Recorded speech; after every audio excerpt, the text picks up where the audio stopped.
All right, guys, so we're here today. We got a this is like a 2000s era country coach, and it's got the original 8D batteries in it.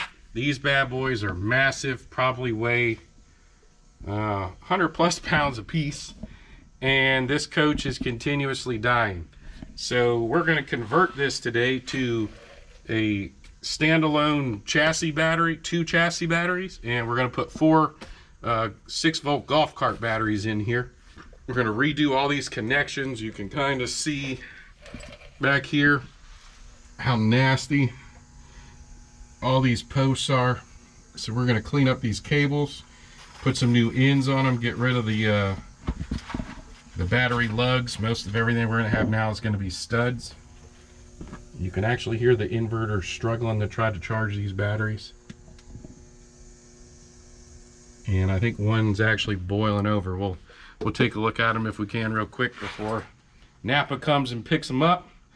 But this is a really good option. Every time you go to jump one of these batteries, your standard chargers and battery chargers and jump boxes aren't gonna push this. We've got a 200 amp starter that we use, and it doesn't even get this thing started. Once these batteries die, they require so much amperage to get them to charge back up that they're just not worth it. So this conversion is going to make it a lot easier for the owner to jump start this if there's a situation in which he the batteries get drained. This does have disconnects. This is the front side or the back side of them, so the batteries can be disconnected, but you can tell just by looking at it. The chassis and house batteries are kind of connected together, and we're going to take care of all that. Make sure that the auxiliary start button still works, and kind of go from there. So keep watching, and this is a really good thing. I always talk about batteries with every customer that comes in that has any kind of electrical issue. Your battery and your battery bank is really the lungs of your camper. If you don't have the capacity in your lungs, you're going to run out of energy really quickly, whether it's using electric slide outs or electric awnings. If you don't have that capacity in the batteries, everything you do electronic is going to have issues. So stay tuned.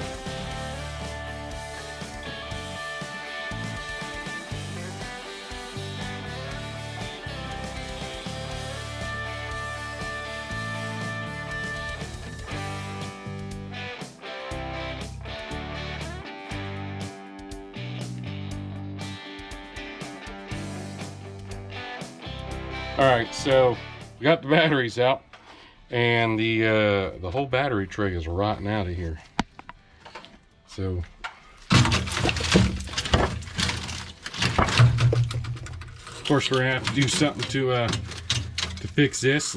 I think the only reason those batteries didn't fall is because they're so big and went all the way across here. But the smaller batteries are gonna need some support.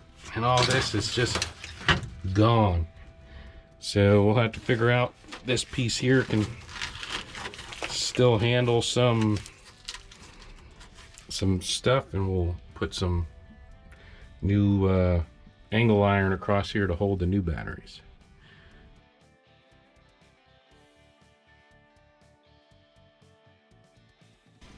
All right, so we got this one. I want to say the 3rd battery in here. And just by feeling them, this middle cell feels warmer. Of course, we could get a thermometer, but we're not going to get that crazy. So when you start looking down in there, get closer. We're getting that one's got some fluid in it. Then you get to this middle cell. It's flickering. Yeah. I don't know if you'll be able to see, but you can kind of see there. It is dry as a bone. So is that one. Versus, there you can see the water reflection in those, or the acid. So this that one cell, or these 2 cells in this battery, are basically destroying the whole battery bank and bringing the whole system down and causing all the problems. And now you've got to replace a giant battery here because of one cell. Versus the new batteries we're going to have, you could just pull one battery out of the bank, replace it, and keep going. That's one of the big issues with these batteries is you get one bad cell in it and you basically lose equivocally 3 batteries worth of power. So we're waiting on the batteries to get delivered, and then we'll gotta add some support in here to put the new batteries on and get them wired up and cleaned up and ready to go.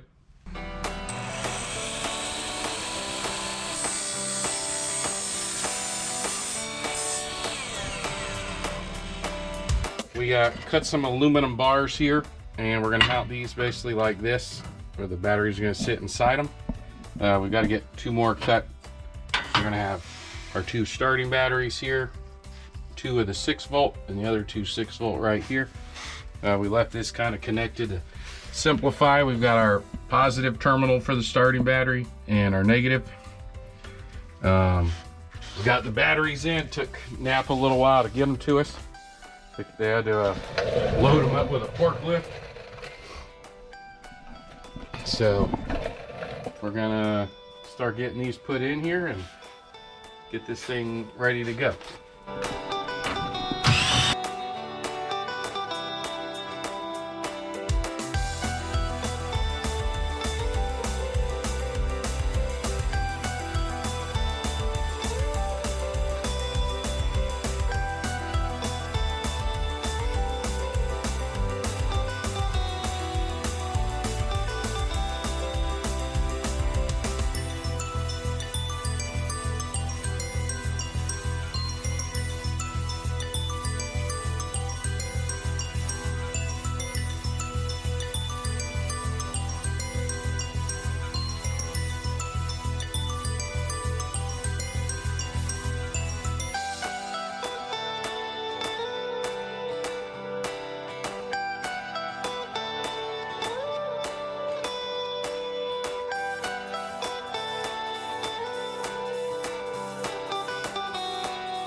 All right, guys, so it's been a day or two. We had to move this out and get some other stuff in here, but we've got the batteries finished up, and I will give you a little quick look at what it all looks like. We had to modify the mount here and add some aluminum so that the batteries had something to sit in, since the whole base is rusted. But we've got everything connected.